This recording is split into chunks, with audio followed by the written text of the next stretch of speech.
Hey everyone, hello. So today I'm going to do something a bit different. I don't generally make videos on how to perform magic rituals, but in the spirit of Halloween, I thought I'd explain how to make a witch's black salt and share a protection ritual or a banishing spell with it. You might have heard of black salt as something used in spells for protection or for banishing negative energy. Some call it witch's salt, a name that hints at its ancient and mystical reputation. Black salt has roots in both folk magic and modern witchcraft. And while it might look similar to culinary black salt, like the kind used in Indian cooking, this version isn't for eating, it's for making a magical mixture. In folk traditions, black salt is believed to serve as a protector. It's sprinkled across doorways and windowsills to ward off evil, carried in small charm bags to deflect curses, and even used in spell jars to absorb negativity. Think of it as a spiritual filter, pulling in the energy you don't want and neutralizing it before it reaches you. In Southern Hoodoo and Appalachian folk magic, black salt was often made with ashes from protective rituals, symbolizing transformation, something burned and reborn with new purpose. Making black salt is really simple and it's sacred. You only need a few ingredients, but each carries deep meaning.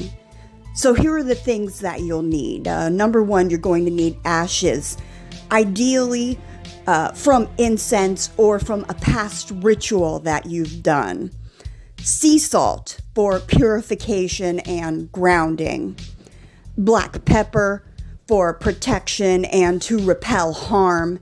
And then activated charcoal for absorbing negative and dark energy. Then you start with gathering the ashes. If you don't already have some from a previous ritual, you can create them. You could light incense in a fireproof bowl or a cauldron or a burner.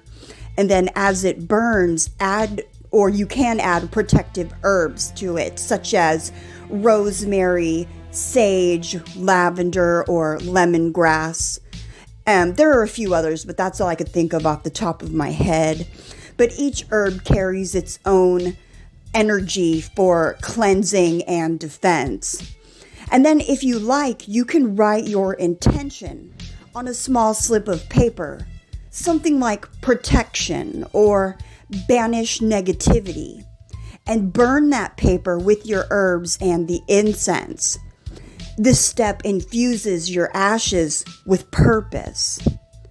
And once your ashes are ready, add the salt, black pepper, and a bit of the activated charcoal. And then you're going to mix them together slowly, visualizing a dark protective shield forming around you. Some witches like to chant or meditate while they mix. Others simply focus on their intention in silence. Whatever you do, the key is mindfulness. Every movement should reflect your purpose. And if you're feeling creative, you can recite this spell as you stir. Witch's salt made by me. Protect me from negativity. Keep me safe all day and night. Banish dark from this sight. Remove all those who would harm me. As I will, so mote it be. The final phrase, so mote it be, is a traditional way to seal your intention. It's essentially saying, let it be done.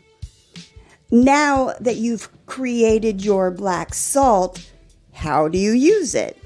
Well, there are several traditional ways you can use it. You could use it for one to protect your home.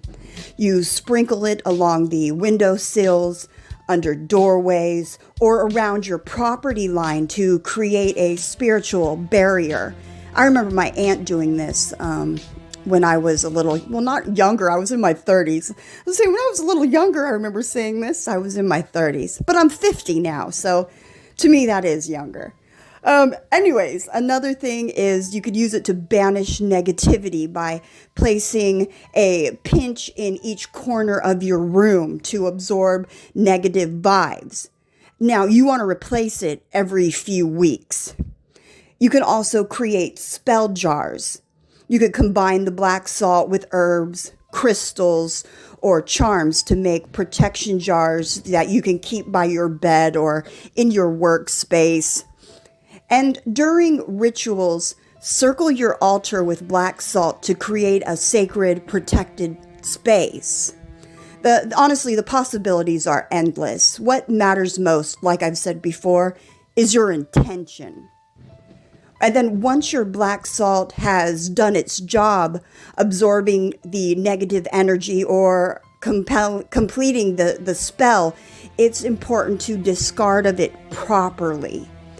Never ever reuse black salt once it served its purpose, because it's like a sponge full of the energy you've drawn out and it needs to be released. You can bury it in the earth, returning the energy to nature. You can toss it into the wind, symbolically scattering what no longer serves you. Or you could throw it into flowing water, like a stream or a river, to wash the energy away. Each method represents release and cleansing. And some people see black salt purely as symbolic magic, a ritual that channels focus and mindfulness.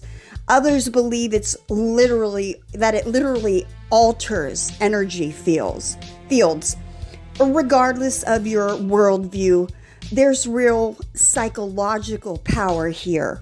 Rituals like this help us confront stress, fear, and negativity in a tangible way. This reminds us that we have agency, that we can take an active role in protecting our energy and our environment. In that sense, black salt isn't just a magical tool, it's a statement of self-protection, boundaries, and intentional living. So, whether you see it as an ancient charm or a modern mindfulness ritual, black salt remains one of the most powerful symbols of protection and purification in magical practice. It teaches us that even the simplest materials, ashes, salt, pepper, charcoal, can be transformed into something sacred when guided by purpose. If you decide to make your own black salt, do so with respect, intention, and awareness. Remember, it's not about the ingredients themselves, but the energy you bring to them. So yeah, that's it for today's video. If you enjoyed it, hit the like button, subscribe to the channel, and share it with a fellow practitioner or a friend. And also leave a comment or two. I'd love to hear what you have to say. Until next time, stay grounded, stay protected, and stay magical. All right, everyone, take care. Happy Halloween.